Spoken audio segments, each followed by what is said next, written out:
Continuando o capítulo 8 de Missionários da Luz, né? Nós estávamos vendo que Sertório e André estavam verificando por que da falta dos dois que deveriam estar lá na aula, né? No curso.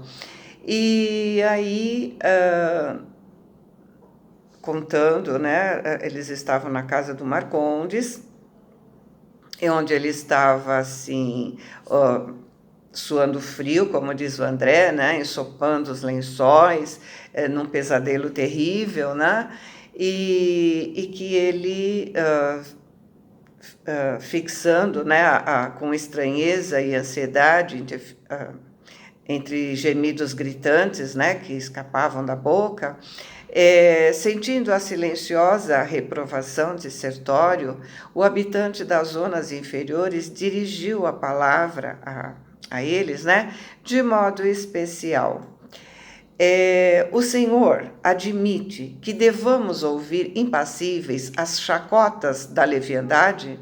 Não será passível de censura e punição o amigo infiel que se vale de imposições da morte para caluniar e deprimir? Se Vieira sentiu-se no direito de me acusar, desconhecendo certas particularidades dos problemas da minha vida privada, não é justo que tolere os meus esclarecimentos até o fim? Acaso ele não sabe que os mortos continuam vivos? Por acaso ignorará que a memória de cada companheiro deve ser sagrada? Ora essa, eu mesmo já ouvi em minha nova condição de desencarnado suas longas dissertações referentes ao respeito que devemos uns aos outros. Não considera que tenho motivos justos para exigir um legítimo entendimento? O interpelado esboçou um gesto de complacência e observou: talvez esteja com a razão, meu caro.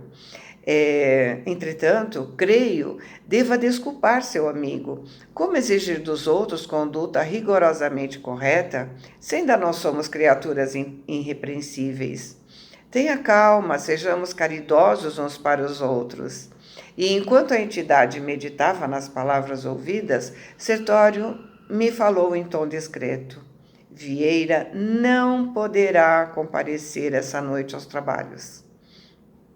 Não pude reprimir a má impressão que a cena me causava, e talvez porque eu fizesse um olhar suplicante advogando a causa do pobre irmão, quase a desencarnar-se de medo, o auxiliar de Alexandre prosseguiu: retirar violentamente a visita, cuja presença ele próprio propiciou, não é tarefa compatível com as minhas possibilidades do momento, mas podemos socorrê-lo acordando-o.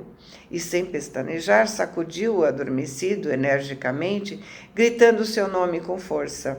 Vieira despertou confuso, desorientado, sob enorme fadiga, e o ouvi exclamar palidíssimo: graças a Deus, acordei. Que pesadelo horrível! Será verdade que eu tenho lutado com fantasmas do velho Barbosa? Não, não posso acreditar. Não nos viu, nem identificou a presença da entidade enlutada, que ali permaneceu até não sei quando. E ao nos retirarmos, ainda notei suas interrogações íntimas, indagando de si mesmo sobre o que teria ingerido no jantar, tentando justificar o susto cruel com pretextos de origem fisiológica, longe de consultar a própria consciência com respeito à maledicência e à leviandade, procurava materializar a lição no próprio estômago, buscando furtar-se a realidade. E é isso mesmo, né, gente? Sempre a gente age dessa forma. Quando a gente tem pesadelo, né? Ai, que foi que eu comi? Algo me fez mal, me pesou, não sei o quê. Também tive um monte de problemas durante o dia, parará, parará, né? Nunca a gente tenta lembrar os pensamentos ou sentimentos que levamos para a cama, né? Sertório, porém, não me proporcionou oportunidades de maiores reflexões Convocando-me ao dever imediato, acrescentou: visitemos o Marcondes, não temos tempo a perder. Daí a 2 minutos penetrávamos outro apartamento privado, mas o quadro agora era muito mais triste e constrangedor. Marcondes estava de fato ali mesmo, parcialmente desligado do corpo físico, que descansava com bonita aparência sob as coxas rendadas. Não se encontrava sob impressão de pavor, como acontecia no primeiro visitado, mas revelava a posição de relaxamento, característica dos viciados em ópio. Ao seu lado, 3 entidades femininas de expressão engraçada permaneciam em atitude menos edificante. De repente, o dono do apartamento, nos vendo, se surpreendeu de maneira indisfarçável, principalmente ao olhar de Sertório, que era seu mais antigo conhecido. Levantou-se envergonhado e ensaiou algumas explicações com dificuldade. E, dirigindo-se ao auxiliar do Alexandre, começou a dizer: meu amigo, já sei que vem me procurar. Não sei como esclarecer o que ocorre. Não pôde, contudo, prosseguir e mergulhou a cabeça nas mãos como se desejasse esconder-se de si mesmo. A essa altura da cena constrangedora, verifiquei então, sem sombras de dúvida, que as entidades visitantes eram da pior espécie de quantas eu conhecia nas regiões das sombras. Irritadas, talvez pelo recuo do companheiro, que se revelava triste e humilhado, iniciaram grande algazarra, acercando-se mais intensamente de nós, sem o mínimo respeito. Impossível que nos arrebatem Marcondes, disse uma delas, enfaticamente. Afinal de contas, vim de muito longe para perder assim o meu tempo. Sem mais nem menos. E a segunda, atrevidamente, disse: ele mesmo nos chamou para a noite de hoje. Não se afastará de modo algum. Sertório ouvia com serenidade, evidenciando íntima compaixão, e a terceira entidade, que parecia reter instintos inferiores mais completos, aproximou-se de nós com terrível expressão de sarcasmo e falou, dando a entender que aquela não era a primeira vez que Sertório procurava o lugar para os mesmos fins e as mesmas circunstâncias. Os senhores não passam de intrusos. Marcondes é fraco, deixando-se impressionar pela presença de ambos, mas nós faremos a reação. Não conseguiram arrancar de nós o predileto, e gargalhando irônica, acentuava: também temos um curso de prazer. Marcondes não se afastará. Contrariamente aos meus impulsos, diz André, né? Claro, porque ele queria responder aos insultos, né? Sertório não demonstrava a mínima atenção. As palavras e expressões daquela criatura me irritavam. Ao meu lado, o auxiliar de Alexandre se mantinha extremamente bondoso. A própria vítima permanecia humilde e triste, porque semelhantes insultos? Ia responder alguma coisa no sentido de esclarecer o caso em termos precisos, quando Sertório me deteve. André, se contenha. 1 minuto de conversa atenciosa com as tentações provocadoras do plano inferior pode nos induzir a perder um século. Vamos ler de novo? André, se contenha. 1 minuto de conversa atenciosa com as tentações provocadoras do plano inferior pode nos induzir a perder um século. Em seguida, com invejável tranquilidade, dirigiu-se ao interessado perguntando, sem espírito de censura: Marcondes, que contas darei hoje de você, meu amigo? O interpelado respondeu lacrimoso e humilhado: Ó Sertório, como é difícil manter o coração nos caminhos retos. Me perdoe. Não sei como isso aconteceu. Não posso explicar. Mas Sertório parecia pouco disposto a cultivar lamentações e, se mostrando muito interessado em aproveitar o tempo, o interrompeu. Sim, Marcondes, cada qual escolhe as companhias que prefere. Futuramente você compreenderá que somos seus amigos leais e que lhes desejamos todo o bem. As mulheres despejaram novas séries de frases ridicularizadoras. Marcondes começou de novo a se lastimar, mas o mensageiro de Alexandre, sem hesitar, tomou minha mão e regressamos à rua. Disse ele decidido: voltemos imediatamente.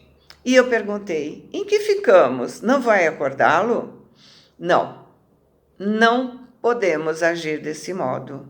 Marcondes deve se demorar em tal situação, para que amanhã a lembrança desagradável seja mais duradoura, fortificando sua repugnância pelo mal.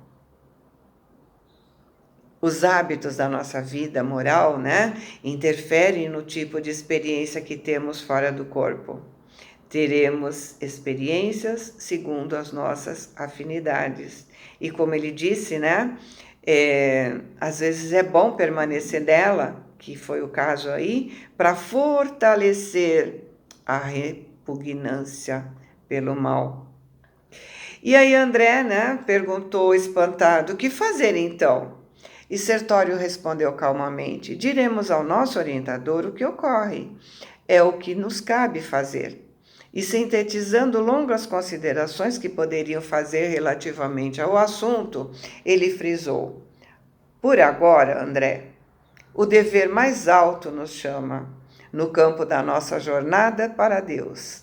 Entretanto, quando terminarem as instruções da noite, voltarei a ver o que é possível fazer em favor dos nossos pobres amigos. No momento, não devemos perder os minutos. As preleções de Alexandre não se determinam somente ao preparo dos nossos irmãos encarnados,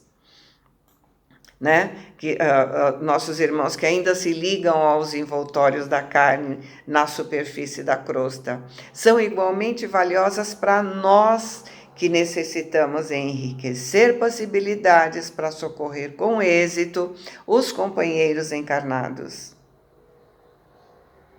Ou seja, eles também estão aprendendo. Quem trabalha também aprende, precisa viver a sua vida e não a vida do outro. Quanto mais progredirmos, mais temos condições de ajudar o nosso próximo. E aí André respondeu: sim, concordo. No entanto, a situação de Vieira e Marcondes sensibilizam-me fundamentalmente. Sertório, porém, me cortou a palavra, rematando seguro de si mesmo. Conserve seus sentimentos, que é sagrado. Não se arrisque, porém, a sentimentalismo doentio. Esteja tranquilo quanto à assistência, que não lhes faltará no momento oportuno. Não se esqueça, porém, de que se eles mesmos algemaram o coração em semelhantes cárceres, é natural que adquiram alguma experiência proveitosa à custa do próprio desapontamento. Bom, pessoal, além desses ensinamentos preciosos, que o capítulo nos trouxe, eu gostaria de falar um pouquinho mais sobre os sonhos. Allan Kardec, o que Allan Kardec fala, significado dos sonhos. Os sonhos podem significar reflexos de lembranças da emancipação da alma, encontros espirituais ou viagens astrais que seu espírito empreende no momento do sono. Por isso, a importância de manter-se vibracionalmente elevado no momento em que o corpo vai repousar. Durante o sono, o corpo repousa, porém o espírito se mantém em atividade, podendo esta ser boa ou ruim, conforme seu adiantamento moral e a sua vibração no momento do sono.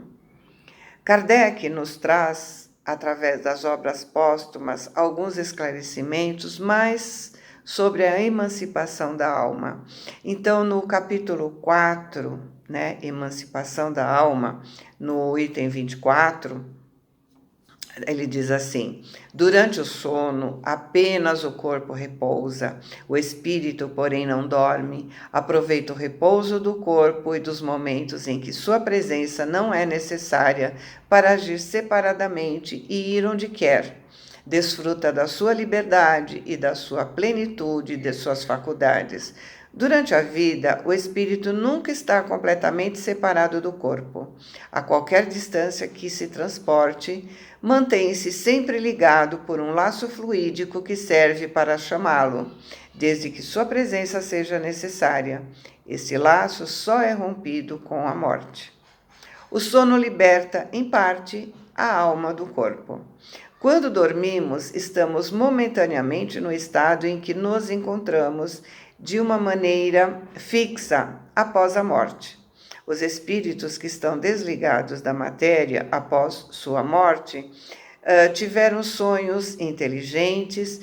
Estes, quando dormem, juntam-se à sociedade dos outros seres superiores a ele. Eles viajam, conversam e com eles se instruem. Trabalham mesmo em obras que encontram, ao morrer, inteiramente prontas. Isto deve ensinar-vos, uma vez mais, a não temer a morte, já que morreis todos os dias, segundo a palavra de um santo. Isto para os espíritos elevados, mas para a massa dos homens que na morte devem permanecer longas horas nessa perturbação, nessa incerteza da qual vos falaram, estes vão, ora nos mundos inferiores à terra, onde antigas afeições os chamam, ora vão procurar prazeres, talvez mais baixos do que os que têm aqui, vão buscar doutrinas ainda mais vis, mais ignóbeis, mais nefastas que as que professam entre vós. E o que engendra a simpatia na terra não é outra coisa senão esse fato de que se sentem próximo ao despertar pelo coração daqueles com quem acabamos de passar 8 a 9 horas de felicidade ou de prazer. O que explica também essas antipatias invencíveis que se sabe no fundo do coração que essas pessoas têm uma outra consciência diferente da nossa, porque as conhecemos sem tê-las visto com os olhos. É ainda o que explica a indiferença, porque não se interessa em fazer novos amigos quando se sabe que se tem outros que nos amam e nos têm afeição. Numa palavra, o sono influi mais do que imaginais na vossa vida. Do livro Obras Póstumas, Allan Kardec, primeira parte, Manifestações dos Espíritos. Vemos então que os sonhos têm a ver com as situações rotineiras da alma, que ao se desprenderem do corpo físico gozam de um certo grau de liberdade para ir e fazer o que mais se assemelha com a sua vibração e o seu padrão mental. Podemos encontrar entes queridos, ter diálogos com os nossos mentores espirituais ou sermos arrancados para umbrais de toda sorte e para festas ou desfiles de maldade e de nível inferior. Contudo, como tudo, né, no conhecimento espírita, nada é absoluto, tudo depende de outros fatores que podem nos auxiliar ou nos retardar a caminhada evolutiva.